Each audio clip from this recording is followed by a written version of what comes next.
Good morning everyone. Welcome to PW only IAS. दोस्तों, अगर हम बात करें आज के द हिंदू फ्रंट पेज की, तो आपको यहाँ पे एक डिसीजन देखने को मिलेगा regarding the release of stray dogs. मैं थोड़ा सा आपको एक्सप्लेन कर देता हूँ।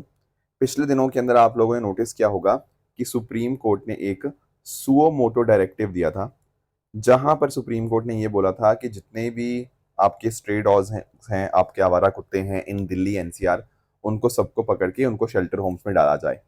फिर बाद में पूरे देश भर के अंदर इसके अगेंस्ट काफ़ी हंगामा हुआ, काफ़ी प्रोटेस्ट हुआ। काफ़ी सारे जो सोशल मीडिया के इन्फ्लुएंसर्स हैं उन्होंने भी अपनी आवाज़ उठाई। फिर सुप्रीम कोर्ट ने जब यहाँ पे इस मुद्दे को दोबारा सुना ना, तो सुप्रीम कोर्ट ने ये बोला कि पुराना उनका जो ऑर्डर था वो काफ़ी ज़्यादा हार्श हो गया था, क्योंकि उसमें बिल्कुल ही एक तरह से ब्लैंकेट बैन लगाने की बात थी। अब यहाँ पे सुप्रीम कोर्ट ने अपने इस डायरेक्टिव को बदल दिया है। अब उन्होंने ये बोला है कि जो भी आपके एनिमल्स हैं, डॉग्स हैं इस तरह से, उनको हम यहाँ पे डीवॉर्मिंग करेंगे, इम्यूनाइजेशन होगा, एंड फिर उनको वापस उसी लोकेलिटीज पे वापस छोड़ दिया जाएगा जहां से उनको कैप्चर किया गया था। हालांकि सुप्रीम कोर्ट ने ये भी बोला कि कुछ ऐसे जो डॉग्स हैं, ठीक है, जो कहीं ना कहीं इन्फेक्टेड है रेबीज के साथ, ठीक है ना, तो उनको वापस यहाँ पे रिलीज नहीं किया जाएगा। ऐसे डॉग्स को हम यहाँ पे वापस रिलीज नहीं करेंगे ऑन द स्ट्रीट्स। तो एक तरह से दोनों के बीच में बैलेंस बनाने की कोशिश करी गई है। एक तरफ लोगों की सेहत है, लोगों की जान की बात है, क्योंकि बहुत सारे डॉग बाइट्स के केसेस हमें देखने को मिल रहे थे। एट द सेम टाइम हमारे पास prevention of cruelty to animals act 1960 भी है, उसके अंतर्गत भी एनिमल बर्थ कंट्रोल रूल्स आपको देखने को मिल जाएंगे। तो एब्सोल्यूट प्रोहिबिशन हम यहाँ पे नहीं लगाना चाहिए था, एंड इस तरह से सुप्रीम कोर्ट ने एक दोनों को बैलेंस करने की यहाँ पे कोशिश करी है। इसके अलावा कोर्ट ने यह भी बोला कि आपकी जो म्यूनिसिपल अथॉरिटीज होंगी वो आपके हर वार्ड के अंदर डेडिकेटेड फीडिंग जोन यहाँ पे बना देंगी।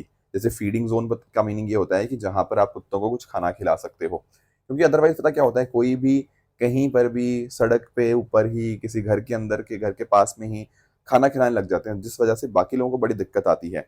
सो दैट इज वाई इन्होंने यहाँ पे कोर्ट ने ये डायरेक्शन यहाँ पे दी है। Plus at the same time court ने ये बोला है कि जो भी यहाँ पे प्रोसीडिंग्स हुई वो केवल दिल्ली एनसीआर नहीं, बाकी और एरियाज के अंदर भी यहाँ पे एप्लीकेबल रहेंगी। एंड इस पर्टिकुलर चीज को कोशिश करनी चाहिए कि एक हमारी यूनिफॉर्म नेशनल पॉलिसी इस कॉन्टेक्स्ट में हमारे पास हो, ताकि दोनों के बीच में एक सही ढंग से बैलेंस बनाया जा पाए। तो ये वाला ऑर्डर जो चेंज किया गया है, आई होप इसके बारे में आपको क्लैरिटी मिल गई होगी। दोस्तों, डेट है आज की 23 अगस्त 2025, एंड आप सभी का स्वागत है आज के प्रीलिम बूस्टर न्यूज डिस्कशन में। स्टार्ट करने से पहले मैं आप सबको बता दूं, दोस्तों, यूपीएससी 2026 का प्रीलिम्स लगभग 9 महीने दूर है एंड मेंस लगभग 1 साल बाद होगा। हमारी पीडब्ल्यू ओनली है स्कीम 2026 के लिए आखिरी बैच लेकर आई है, दैट इज प्रहार 5.0। यहाँ पर आपको हर एक टॉपिक कंप्लीट करवाया जाएगा प्रीलिम्स, मेंस और इंटरव्यू पर्सपेक्टिव से, एंड साथ ही साथ यहाँ पर आपको प्रैक्टिस और मेंटरशिप भी यहाँ पे आपको प्रोवाइड करी जाएगी। तो दोस्तों, ये आखिरी बैच होने जा रहा है 2026 अटेम्प्ट वालों के लिए, तो डेफिनेटली आप इस बैच के अंदर एनरोल कर सकते हैं। इसका जो लिंक है नीचे डिस्क्रिप्शन के अंदर दिया गया है। अगर आपको इस सेशन की पीडीएफ चाहिए तो वो मेरे Telegram channel Rishabh Sharma sir PW, यहाँ पर जाकर आप इस पीडीएफ को डाउनलोड भी कर सकते हैं। पहला आज जो हमें टॉपिक डिस्कस करना है वो 2025 का मॉनसून सेशन के रिगार्डिंग है। दोस्तों, 2025 का जो मॉनसून सेशन है वो अपने आप में कंप्लीट हो चुका है, तो थोड़ा सा इसके बारे में चर्चा कर लेते हैं। राइट, कि आखिर ये है क्या।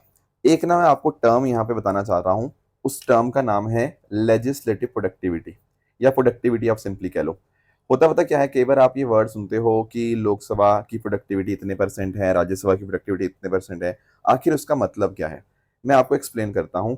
जैसे मान लो, हमने ना कई बार क्या होता है कि हम सेशन से पहले हम उसके टोटल शेड्यूल्ड आवर्स बताते हैं, कि मान लो इस बार इस सेशन के अंदर लोकसभा 120 घंटे के regarding debate, discussion and law making के लिए मिलेगी।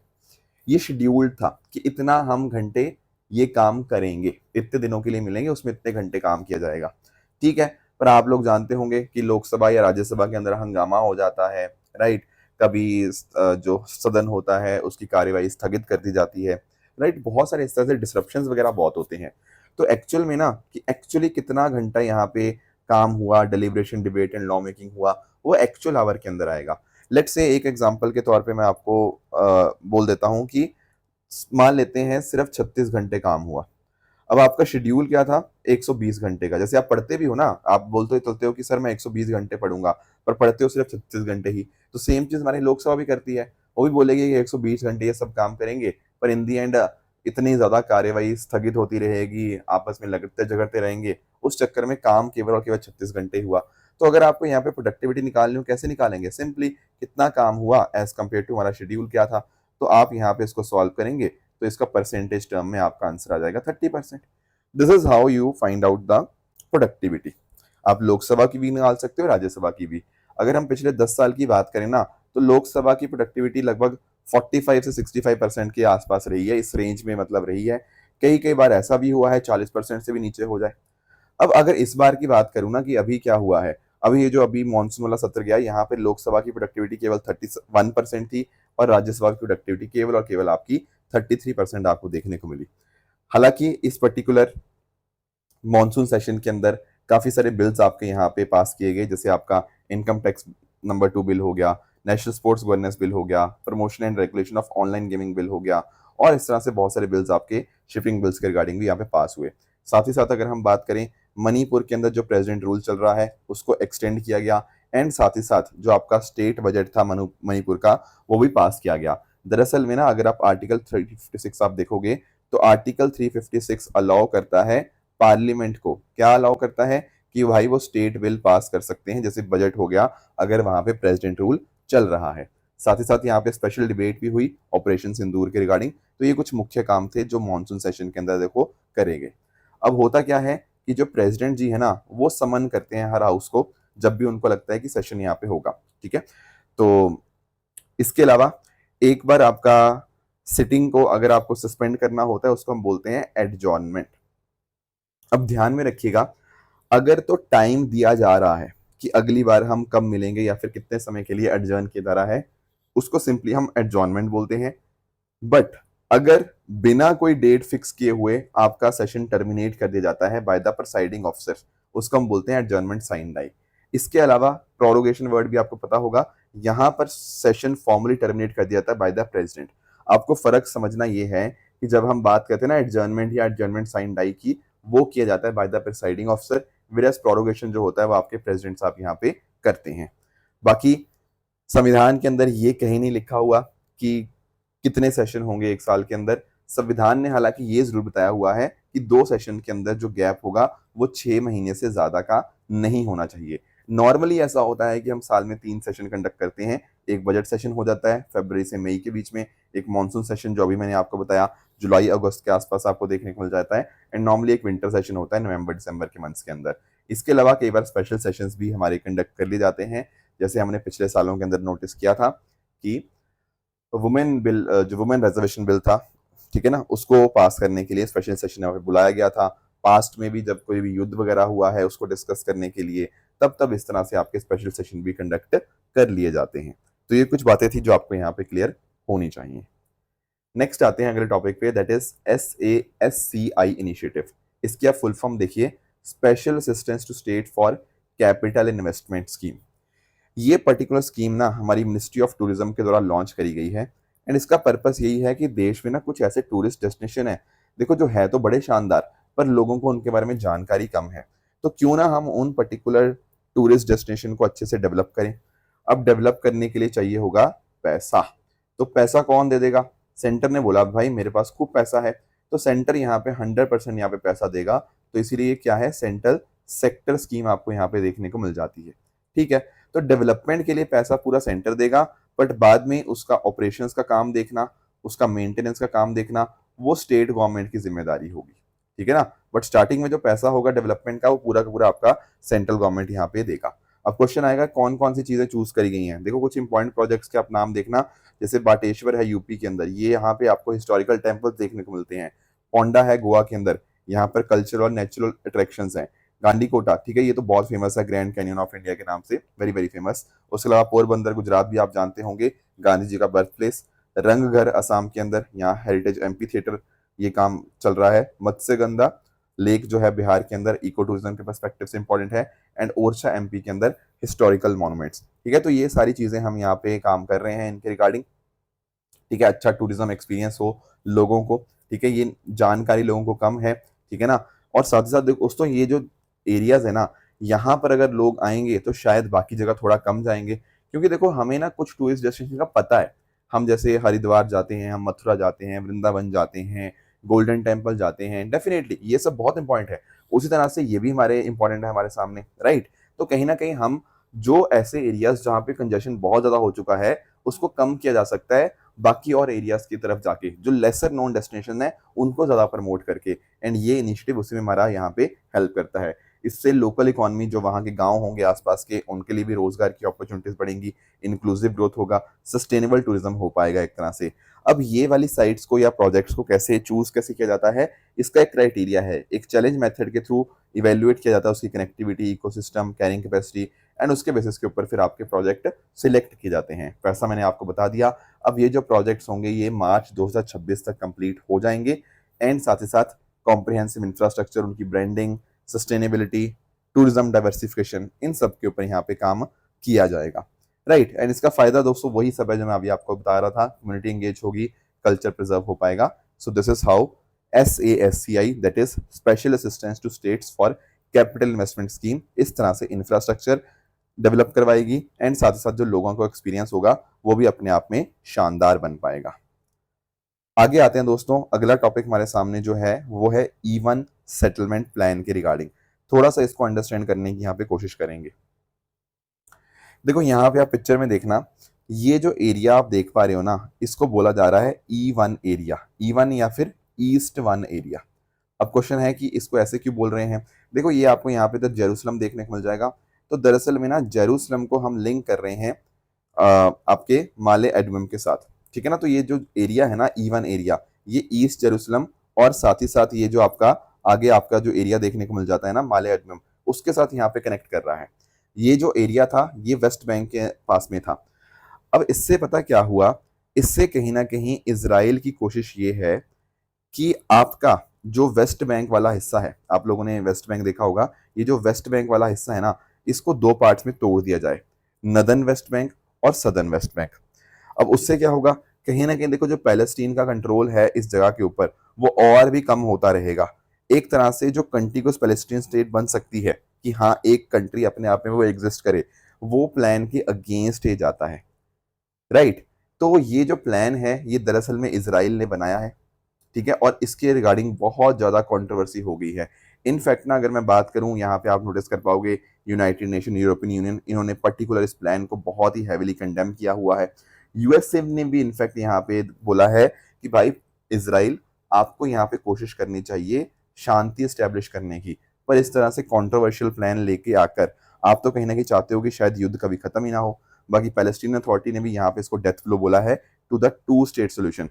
टू स्टेट सोल्यूशन जिसके अंदर भारत भी मानता है, उसका मतलब यही है कि इसराइल और पैलेस्टीन अपने आप में एग्जिस्ट करें एज अ टू स्टेट्स, मतलब इनको अलग अलग कंट्रीज की तरह यहाँ पे एग्जिस्ट करने चाहिए। पर अगर E1 सेटलमेंट प्लान यहाँ पे आ जाता है जिसके माध्यम से वेस्ट बैंक ऐसे दो हिस्सों में, नदर्न और सदर्न पार्ट्स के अंदर टूट जाएगा, उससे कहीं ना कहीं फिर पैलेस्टीन का जो मतलब अस्तित्व है उसको कम करने की यहाँ पे कोशिश है इसराइल की। बाकी आप लोग जानते होंगे दोस्तों, इसराइल जो है यहाँ पे इसकी बॉर्डरिंग कंट्रीज की अगर मैं बात करूं तो आपको इजिप्ट, जॉर्डन, लेबनान और सीरिया, ये चार देश आपको इसके बॉर्डर करते हुए देखने को मिल जाएंगे। बाकी पैलेस्टीन का जो हिस्सा है वो आपको गाजा पट्टी और वेस्ट बैंक वाला जो हिस्सा है वो आपको यहाँ पे देखने को मिल जाएगा। इसके अलावा यहाँ पर आपको एक सी ऑफ गलीली है एंड यहाँ पर आपको डेड सी भी आपको देखने को मिल जाता है, राइट। और यहाँ से आपकी जॉर्डन रिवर यहाँ पे इस तरह से फ्लो करती है। तो ये कुछ बातें थी इसराइल पैलेस्टीन के बारे में एंड साथ साथ E1 सेटलमेंट प्लान के बारे में जो क्लियर होनी चाहिए। कई बार ना क्वेश्चन ऐसे ही आ जाते हैं कि E1 सेटलमेंट प्लान न्यूज में था, आखिर ये है क्या। तो बहुत सारे ऑप्शन वो दे देगा आपको, रशिया यूक्रेन कॉन्फ्लिक्ट के रिगार्डिंग है या ब्राजील के रिगार्डिंग है, ऐसे कुछ कुछ प्लान्स वो दे देगा। तो आपको ध्यान रखना ही इसराइल पैलेस्टीन का यहाँ पे मुद्दा आपको देखने को मिलता है। नेक्स्ट हमारा जो टॉपिक है that is your Khelo India water games debut on Dal lake. दोस्तों डल लेक के बारे में आप सब लोग जानते होंगे। डल लेक आपको जम्मू कश्मीर के अंदर देखने को मिलेगी, श्रीनगर में, इन द जबरवान रेंज। और इसको यहाँ पे कश्मीर के ताज, जो क्राउन ऑफ कश्मीर है, उसमें एक ज्वेल की तरह यहाँ पे इसको है, इसका निकनेम यही इसको बोला जाता है। बाकी यहाँ पे आपने बहुत सारी मूवीज के अंदर हाउस बोट्स देखी होंगी, शिकाराज आपने देखी होंगी, कुछ फ्लोटिंग गार्डन्स आपको देखने को मिलते हैं जिनको राट के नाम से भी हम जानते हैं। और यहाँ पे काफी टूरिस्ट वगैरह यहाँ पे आते हैं, ठीक है। थोड़ा सिक्योरिटी का कई बार रहता है बट उतना यहाँ पे नहीं है। तो बहुत सारे टूरिस्ट यहाँ पे घूमने जाते हैं एंड मूवीज के अंदर भी इस लेक को काफी याद दर्शाया जाता है। तो डल लेक ने ना पहली बार ऐसा हुआ है कि खेलो इंडिया वाटर गेम्स यहाँ पे होस्ट करी हैं। एंड आप यहाँ पे नोटिस कर सकते हो, ये पहली dedicated national level water sports games हुई हैं इंडिया के अंदर। तो बहुत ही शानदार आपको देखने को मिलेगा। और एक्चुअली यहाँ पे आप नोटिस कर पाओगे, ड्रैगन बोट रेसिंग है, ठीक है, ट्रेडिशनल कश्मीरी शिकारा रेस है, कायाकिंग, रोइंग, क्वाइनिंग, तो बहुत सारी स्पोर्ट्स यहाँ पे इंक्लूड करी जा रही हैं। एंड आप नोटिस कर पाओगे इसमें जो पार्टिसिपेंट्स हैं वो है आपके 409 पार्टिसिपेंट्स ने यहाँ पे इसमें पार्ट लिया। एंड 202 महिलाएं भी थी यहाँ पे। मध्य प्रदेश, हरियाणा, उड़ीसा, केरला, इन्होंने भी अपने अपने बहुत बड़े कंटिजेंट यहाँ पे भेजे। एंड इस तरह से ये जो आपके खेलो इंडिया वाटर गेम्स हैं यहाँ पे कंडक्ट हुई डल लेक के अंदर। एंड इनको ऑर्गेनाइज करवाया गया by ministry of youth fair and sport under the Khelo India scheme. दरअसल में ये जो स्कीम है 2018 में स्टार्ट करी गई थी, ताकि देश भर के अंदर हम जो स्पोर्ट्स कल्चर है उसको वापस से रिवाइव कर पाएं। ठीक है, तो पहले बहुत सारी स्कीम्स चला करती थी, जैसे राजीव गांधी खेल अभियान, urban sports infrastructure scheme, national sports talent search system. अब इनको कंबाइन करके, कंसोलिडेट करके ये स्कीम बना दी गई है, that is your Khelo India scheme. ठीक है ना। एंड इससे जो अभी डल लेक के अंदर हुआ है, वाटर स्पोर्ट्स को प्रमोशन मिलेगा, टूरिज्म को यहाँ पे एक तरह से बूस्ट मिलेगा, कश्मीर की जो प्रोफाइल है एज अ ग्लोबल स्पोर्ट्स वो यहाँ पे और डेवलप हो पाएगी, लोकल लोगों को, लोकल यूथ को यहाँ पे एंगेज किया गया। एंड दिस इज हाउ यहाँ पे खेलो इंडिया वाटर गेम्स ने डेब्यू किया on the Dal lake. Next हमारा जो टॉपिक है वो है डायरेक्ट एक्शन डे के रिगार्डिंग। दोस्तों एक ना मूवी आई है अभी, मतलब मूवी आएगी बंगाल फिल्म्स के नाम से।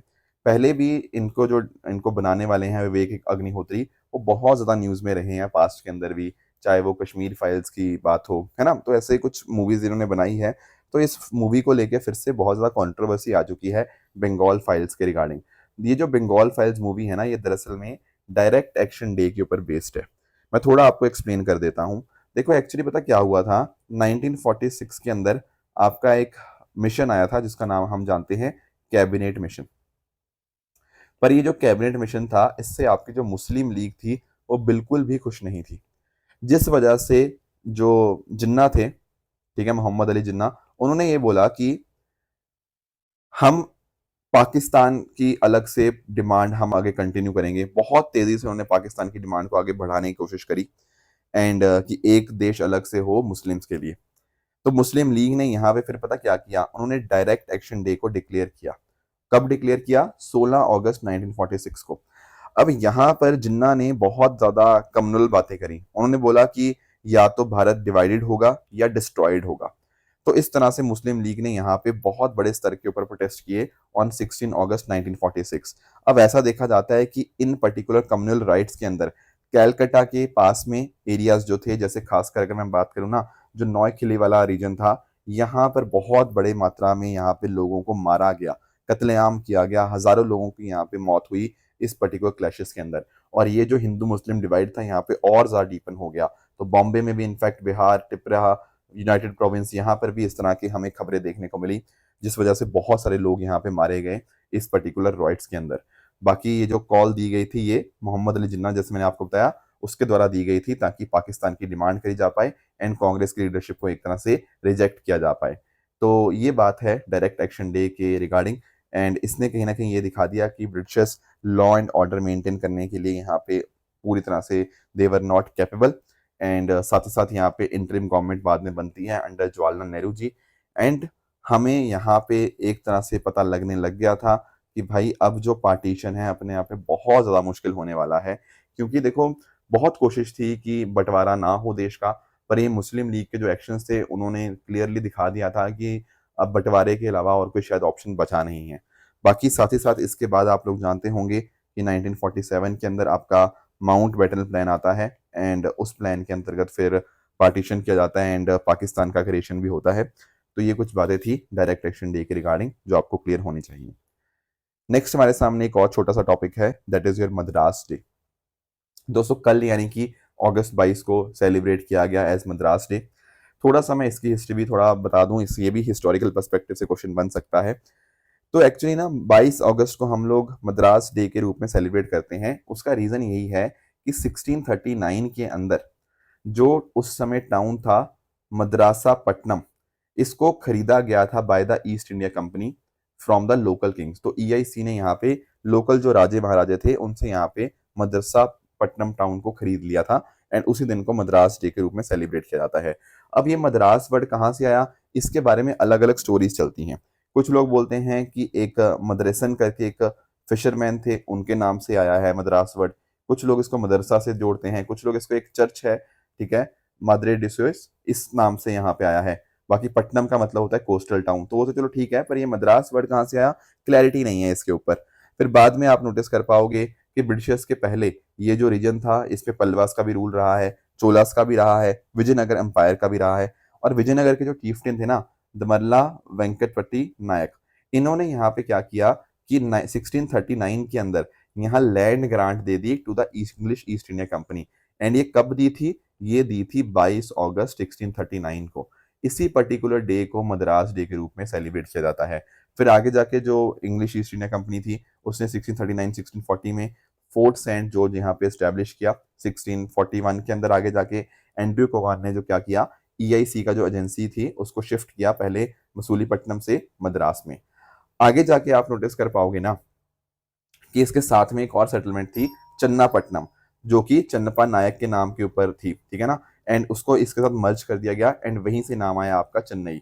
बाकी आप नोटिस कर पाओगे सिटी जो थी वो फोर्ट सेंट जॉर्ज के अराउंड एक्सपेंड हुई, जहां पर आपके व्हाइट टाउन बने जो यूरोपियंस के लिए थे, ब्लैक टाउन बने जो भारतीय को लिए थे। एंड इनवन आपके जो गवर्नर येल थे ना, उन्होंने भी एक मेयर और कॉर्पोरेशन को यहाँ पे सेटअप किया था। तो ये कुछ बातें आपको इस पर्टिकुलर मद्रास डे के बारे में क्लियर होनी चाहिए। अब दोस्तों बात करें अगर हम ट्रू एंड फॉल्स स्टेटमेंट्स की, यहाँ पर आपके सामने कुछ स्टेटमेंट्स हैं, इनको पढ़िएगा, बताइएगा इनमें से कौन सा सही है कौन सा गलत है। साथ ही साथ मैंने जो कल आपको होमवर्क दिया था, एक तो ये था कि अगर मान लीजिए वाइस प्रेसिडेंट ऑफ इंडिया की डेथ हो जाती है, रिजाइन करते हैं या उनको हटाया जाता है, तो कौन यहाँ पे राज्यसभा के ऊपर प्रिसाइड करता है। द आंसर इज आपके जो डेप्टी चेयरमैन होते हैं ना राज्यसभा के, वो फंक्शन करते हैं फिर, ना कि चीफ जस्टिस ऑफ इंडिया। तो पहला इनकरेक्ट है। ईयू के जो मेंबर्स हैं उसमें अगर हम बात करें दोस्तों, रशिया बिल्कुल पार्ट है, बेलारस भी है, कजाकिस्तान भी है, आपका किर्गिस्तान भी है, बट तुर्कमेनिस्तान इसका पार्ट नहीं है। और उसकी जगह के ऊपर आपको अर्मेनिया आपको देखने को मिलेगा। तो ये 5 मेंबर्स हैं, आपको यहाँ पे पता होने चाहिए। तो this statement is also incorrect. बाकी पीडीएफ सिस्टम की अगर मैं नोडल मिनिस्ट्री की बात करूं तो ministry of consumer affairs, food and public distribution इसकी नोडल मिनिस्ट्री है। तो थर्ड भी आपका यहाँ पे इनकरेक्ट बन जाएगा, तो ये भी फॉल्स स्टेटमेंट है, राइट। तो ये थी हमारी आज की डिस्कशन। इसी तरह से आप सब लोग अपने एंड पे हार्डवर्क करते रहिए। Thank you so much for joining, all the very best, thank you so much.